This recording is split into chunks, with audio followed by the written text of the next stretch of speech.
Hello everyone, how are you? कैसे हैं आप सभी? आई होप सभी अच्छे होंगे। मैं प्रतिभा आप सभी का स्वागत करती हूँ अपने चैनल पर।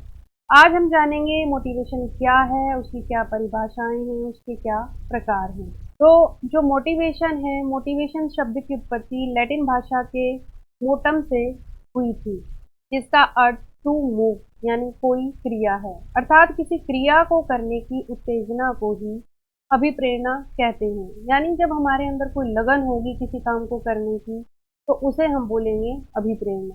अगर बात करें इसकी परिभाषाओं की, तो स्मिथ के अनुसार अभिप्रेरणा का प्रश्न क्यों से आरंभ होता है।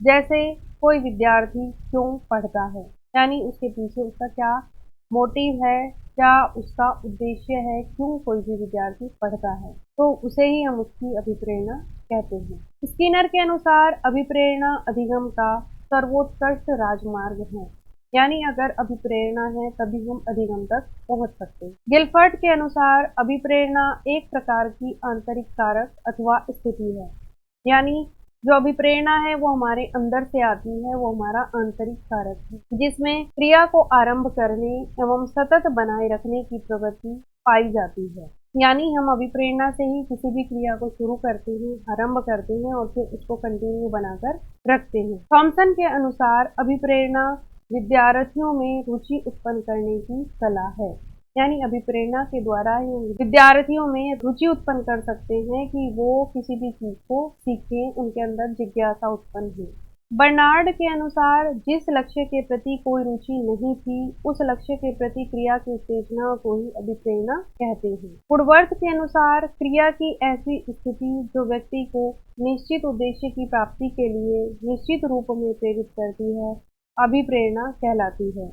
यानी इसमें किसी एक निश्चित उद्देश्य की प्राप्ति के लिए हम प्रेरित होते हैं। वुड के अनुसार किसी क्रिया को आरंभ करना, जारी रखना एवं नियंत्रित रखना ही अभिप्रेरणा है। तो ये सारी ही जो परिभाषाएं हैं वो इम्पोर्टेंट हम आप लोगों के लिए लेके आए हैं।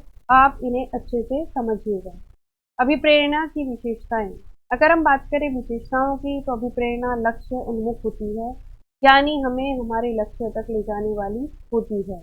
अभिप्रेरणा को अधिगम का स्वर्ण पथ कहते हैं, यानी अभिप्रेरणा के पथ पर ही चलकर हम अधिगम प्राप्त करते हैं, यानी कोई चीज सीखते हैं।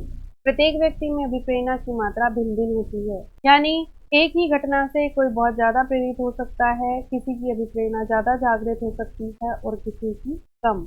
अभिप्रेरणा को अधिगम का मुख्य कारक या अनिवार्य स्थिति भी कहते हैं, यानी अगर अभिप्रेरणा नहीं होगी तो आप अधिगम को प्राप्त नहीं कर सकते हैं। फॉर एग्जाम्पल, आप किसी भी एग्जाम की अगर प्रिपरेशन कर रहे हैं और आपके अंदर मोटिवेशन है, आप अंदर से तैयार हैं, तभी आप सीखने की कोशिश करेंगे। और अगर आप अभी प्रेरित नहीं हैं, आप अंदर से नहीं चाहते अपने लक्ष्य को प्राप्त करना, तो आप कभी भी सीखने के लिए तैयार नहीं होंगे। तो इसीलिए हमेशा स्वयं को अभिप्रेरित रखें, ताकि आप अपने अधिगम को प्राप्त कर सकें, अपने लक्ष्य को प्राप्त कर सकें। अभिप्रेरणा एक गतिशील प्रक्रिया है। अभिप्रेरणा के मुख्य रूप से 3 पद हैं। कौन कौन से? आवश्यकता, अंतर्नोद यानी चालक और प्रोत्साहन यानी उद्दीपन। ये तीनों ही अभिप्रेरणा के आधार होते हैं। इन्हें अभी हम आगे समझेंगे कि इनमें किया क्या जाता है। अभिप्रेरणा लक्ष्य प्राप्ति में सहायक है। अभिप्रेरणा के द्वारा ही हम अपने लक्ष्य को प्राप्त करने के लिए प्रयासरत होते हैं। इस पर वातावरण का बहुत अधिक प्रभाव पड़ता है और अभिप्रेरणा की शुरुआत अभिप्रेरक से होती है। अभिप्रेरणा के प्रकार की अगर हम बात करें, तो ये 2 प्रकार हैं, आंतरिक अभिप्रेरणा और बाह्य अभिप्रेरणा। आंतरिक अभिप्रेरणा में जब व्यक्ति किसी कार्य को करने के लिए आंतरिक रूप से प्रेरित होता है, जैसे आवश्यकता, अंतर्नोद और उद्दीपक आदि। यानी जब व्यक्ति के अंदर से कोई भी आंतरिक रूप से प्रेरणा मिलती है, तो उसे हम आंतरिक अभिप्रेरणा कहते हैं।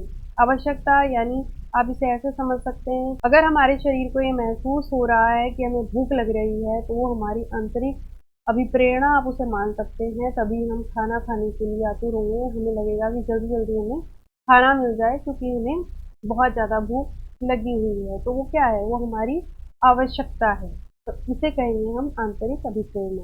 वहीं बाह्य अभिप्रेरणा की अगर बात करें, तो जब व्यक्ति किसी कार्य को करने के लिए किसी बाहरी दबाव के कारण प्रेरित होता है, जैसे उसकी स्वयं की रुचि नहीं होती है, यानी किसी डर से या किसी पुरस्कार को प्राप्त करने के लिए अगर हम किसी काम को करते हैं तो वो हमारी बाह्य अभिप्रेरणा है। जैसे प्रशंसा, निंदा, पुरस्कार, दंड, भय, ये सब चीज़ें क्या है हमारी, ये हमारी बाह्य अभिप्रेरणा है कि हमें प्रशंसा चाहिए या हमें हमारी निंदा ना हो, या हमें पुरस्कार चाहिए या हमें दंड ना मिले, या हम किसी डर से किसी काम को करते हैं तो वो हमारी बाह्य अभिप्रेरणा कहलाती है। इसके अतिरिक्त अभिप्रेरणा को सकारात्मक अभिप्रेरणा और नकारात्मक अभिप्रेरणा भी कहते हैं। यानी जो आंतरिक अभिप्रेरणा है वो सकारात्मक अभिप्रेरणा होती है, और जो बाह्य अभिप्रेरणा है उसे नकारात्मक अभिप्रेरणा भी कहा जाता है। आई होप आपको अभिप्रेरणा और अभिप्रेरणा के प्रकार समझ आए होंगे और आप लोगों को ये वीडियो पसंद आई होगी। मैंने बहुत ही इजी लैंग्वेज में आपको ये समझाने का प्रयास किया है। अभिप्रेरणा के टॉपिक को आगे समझने के लिए हमारे साथ कंटिन्यू बने रहिए, और नेक्स्ट वीडियो में हम आपको अभिप्रेरणा का और नेक्स्ट वीडियो में हम इसे कंटिन्यू रखेंगे। आई होप आपको वीडियो पसंद आई होगी। आप हमारा सपोर्ट करते रहिए। अगर आपको इसी प्रकार की और वीडियोज़ चाहिए तो आप चैनल को प्लीज़ लाइक करें, शेयर करें और ज़्यादा से ज़्यादा सब्सक्राइब करें। Thank you so much.